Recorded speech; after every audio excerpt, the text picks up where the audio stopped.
Don't you understand what you are being forced to do? Once again, with a plea in his voice, he asked the executioners, but their faces remained impassive. You are making a huge mistake. I am a person just like you. The first executioner approached the lighthouse. He was always surprised by the tranquility of this place, where thousands of people have found their peace in the last 10 years of its work. With trembling hands, he took out a pack of cigarettes, patted his palm with it, and pulled out a cigarette. Smoked and lingered. Gradually, the trembling in my hand subsided.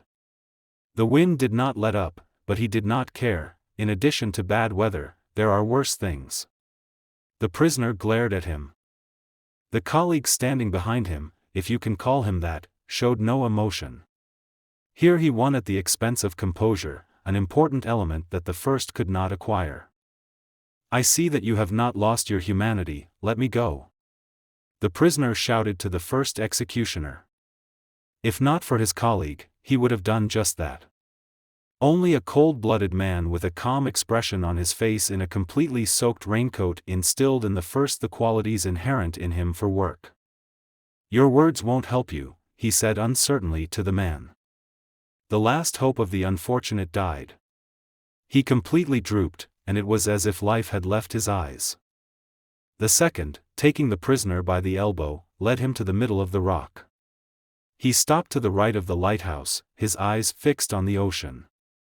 Because of the darkened sky and the darkness that fell on the horizon, there was no end to the ocean in sight, and indeed it seemed that darkness fell from the sky and dispersed throughout the water surface. I didn't notice this beauty before, the prisoner said with tears in his eyes. Consequences are punishment for our actions, the second executioner said in a sepulchral voice.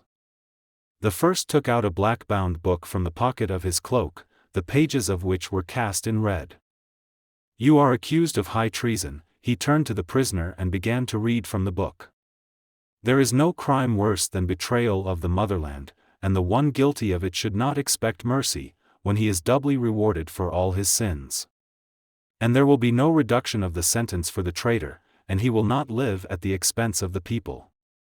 His death and hard labor of the family will atone for the crime committed. The executioner closed the book. He read the lines of the sentence like a prayer. This is a mistake. A mistake, the prisoner kept repeating to himself. He was sweating all over and turned pale, his eyes darted back and forth, he picked off the skin from the phalanges of his fingers. All wet, he was a pitiful sight. Turned head and bangs closed eyes. Suddenly, loud laughter rang out among the sounds of the storm. The man went completely mad. He stood and laughed grimacing. The first executioner was taken aback, but the second did not show it, he had long been accustomed to such tricks of the prisoners. You are sentenced to death. The first executioner recalled, but the prisoner no longer heard him. Perhaps he has withdrawn into himself, and even if he is beaten with a stick, his mind will not sober up. The prisoner became more pliable. The second executioner managed to bring him to the wall of the lighthouse and put him straight. The executioners took out a weapon, a Colt with a 10-round clip.